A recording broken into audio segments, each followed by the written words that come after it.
Hi everyone, welcome back to my YouTube channel. So hope you all are doing well and आप लोगों की preparation बहुत अच्छी चल रही होगी। सो अब हमारे पास में आरआरबी क्लर्क के लिए अप्रॉक्सीमेटली 2 मंथ्स ही बचे हैं, और मैं कहूँगी 2 to 2.5 मंथ्स बचे हैं, क्योंकि जो एंड का टाइम आता है उस टाइम पे हमारा सिर्फ रिवीजन का टाइम रहता है, हम नई प्रैक्टिस नहीं कर सकते हैं।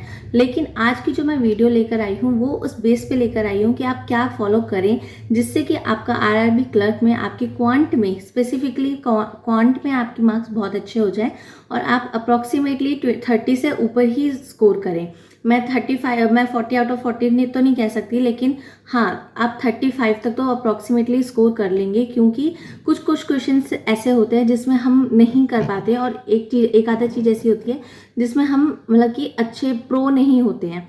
तो मैं बोलूँगी कि क्वांट में आपके 30+ तो श्योरली होने ही होने हैं, अगर आप ये कुछ फॉलो करें कोई स्ट्रेटेजी। तो let's start the video without any further delay. So let's begin it. First tip ये है कि आपको अपना सिलेबस पता होना चाहिए बहुत अच्छे से, कि सिलेबस के अंदर क्या क्या आना है। अर्थमेटिक सेक्शन में आपको क्या कवर करना है, डीआई में आपको क्या कवर करना है, प्लस में आपको स्पीड और एक्यूरेसी का कैसे ध्यान रखना है। तो सिलेबस अगर आपको पता होगा तो आप उसी तरीके से अपने आप को स्ट्रेटेजाइज कर पाओगे और अपने एग्जाम में अच्छा स्कोर कर पाओगे। सेकेंड पॉइंट इज कि आपको एग्जाम पैटर्न पता होना चाहिए बहुत अच्छे से। जैसे कि मैंने प्रीवियस वीडियो में बताया था कि जो रीजनिंग का सेक्शन था उसके अंदर 40 क्वेश्चन आते हैं 40 मार्क्स के। सिमिलरली क्वांट में होता है कि 40 क्वेश्चन आते हैं 40 मार्क्स के। अगर हम कंबाइंडली देखें, हमारे पास में 45 मिनट्स होते हैं, 80 क्वेश्चन हमें अटेम्प्ट करने होते हैं। तो एग्जाम का पैटर्न कुछ इस तरीके से होता है। अगर हम एग्जाम के पैटर्न के अंदर की बात करें सिलेबस में, तो हमारा डीआई कवर करेगा, हमारा अर्थमेटिक कवर करेगा, प्लस में हमारी स्पीड हमारी कैलकुलेटिव मैथ्स जो होगी वो कवर करेगा। तो एग्जाम पैटर्न आपको पता होना चाहिए कि किस किस तरीके से एग्जाम आएगा, क्या क्या क्वेश्चंस आ सकते हैं। आपको सिलेबस का उसका बहुत अच्छे से ध्यान होना चाहिए। थर्ड पॉइंट इज कि आपको अपनी कैलकुलेशन पे बहुत वर्क करना पड़ेगा। Daily you have to give at least 1 hour for your speed maths, in which you have to do your tables, squares, cubes, fractions to percentage and percentage to fraction। अगर आप वैदिक मैथ्स पे ज़्यादा ध्यान देंगे सो दैट आप लोगों की जो स्पीड है वो इंक्रीज़ होगी। आप देखोगे कुछ टाइम के बाद में, अप्रॉक्सीमेटली 2 मंथ्स के बाद में, जब आप देखोगे कि आपकी स्पीड, आपको मतलब पेन पेपर की भी ज़रूरत नहीं पड़ेगी और आप डायरेक्टली क्वेश्चन को माइंड से कैलकुलेट कर सकते हो।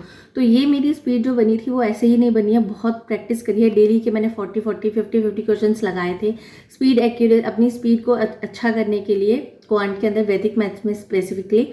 और अब मैं उसके बाद में बात करूंगी कि अगर फोर्थ पॉइंट पे अगर लोग ये सोचते हैं कि अगर हम बगैर अर्थमेटिक को अटेम्प्ट करें एग्जाम को क्लियर कर सकते हैं, तो आप बहुत बड़े मिथ में हो। कोई भी एग्जाम, कोई भी कॉम्पिटेटिव एग्जाम, इधर you are preparing for the banking exam और सीजीएल और any other competitive exam, you can't skip this arithmetic. Because अगर हम अर्थमेटिक में देखें, हमारे 4 से 5 चैप्टर कुछ ऐसे होते हैं जो हमारी डीआई को भी कवर करते हैं। डीआई हमारा आरआरबी क्लर्क में अप्रॉक्सीमेटली 10 मार्क्स का आता है। अगर 2 डीआई आ गई और अगर 1 डीआई आएगी तो 1 केसलेट आएगी, तो वो पूरा जो होता है हमारा उसी के ऊपर डिपेंड करता है। मैं अर्थमेटिक के टॉपिक्स बता देती हूँ जो आपको डीआई में भी करने पड़ेंगे और आपको अर्थमेटिक में भी सॉल्व करने पड़ेंगे। First one is ratio and proportion. अगर आपको कोई भी चैप्टर स्टार्ट करने से पहले आपका रेशियो एंड प्रोपोर्शन चैप्टर बहुत अच्छे से क्लियर होना चाहिए from basic to high level. Second chapter is percentage. आपकी परसेंटेज चैप्टर अच्छा होना चाहिए। जब आप अपनी स्पीड मैथ्स पे फोकस करोगे तो परसेंटेज भी उसी में कवर हो जाएगा, लेकिन आपको क्वेश्चन की लैंग्वेज पता होनी चाहिए सो दैट आप अपने क्वेश्चन को पढ़ के उसके बाद में परसेंटेज के क्वेश्चन सॉल्व कर सको। उसके बाद में आता है एवरेज। एवरेज डीआई में भी बहुत इंपॉर्टेंट रोल प्ले करता है। अगर हमसे क्वेश्चन, हमें डीआई सिंपल आती है आरआरबी क्लर्क में, बट हमें अगर बोल दे कि इन 3 चीज़ों का एवरेज निकालो, तो हमें बहुत मतलब ये क्विकली हमें विद इन 5 to 10 सेकेंड्स में हमें बताना होगा कि हमें इसका एवरेज ये होता है। तो firstly ratio and proportion, second is percentage, third is average and fourth one is ages. Ages भी इज वेरी इंपॉर्टेंट पार्ट, क्योंकि मुझे लगता है कि एजेस के क्वेश्चंस अच्छे होते हैं। कॉन्सेप्ट छोटा है, ज़्यादा बड़ा नहीं है, हार्ड एंड फास्ट रूल नहीं है एजेस के अंदर। आपको एजेस के क्वेश्चंस को भी ट्राई करना है, वो भी अच्छे हो जाएंगे। और उसके बाद में मैं आपको सजेस्ट करूंगी mixture and allegation is one of the important chapter, क्योंकि इससे आपका पाइप एंड सस्टेन चैप्टर भी कवर होगा, तो आपको वो भी करना है। तो बाकी मैं अर्थमेटिक की एक अच्छी सी वीडियो बनाऊंगी प्रॉपरली, जिसमें आपको बताऊंगी कि कैसे आपको अर्थमेटिक को क्लियर करना है। तो ये थी कि आप अगर अपने अर्थमेटिक को क्लियर कॉन्सेप्ट को कवर करें, अगर आप नहीं करेंगे तो आप एग्जाम को क्लियर नहीं कर सकते। Fifth one is DI practice.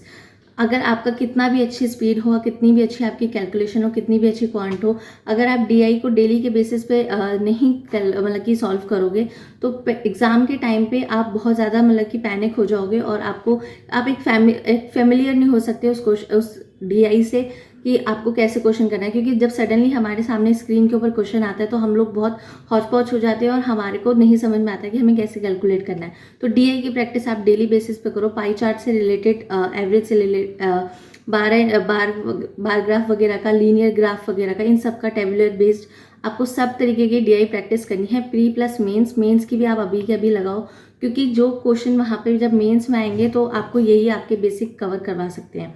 उसके बाद में मैं बात करूँगी जब फिजिक्स पॉइंट की, जब हम अपना अर्थमेटिक कवर कर लेंगे तो हमें लेवल वाइज क्वेश्चंस को करना है। अगर आज आपने रेशियो एंड प्रोपोर्शन का बेसिक सीखा है तो आपको लेवल 2 पे उसके थोड़े क्वेश्चंस को लाइक वर्ड प्रॉब्लम टाइप करना पड़ेगा, फिर उसका लेवल धीरे धीरे इंक्रीज करो so that you can go at the pro level.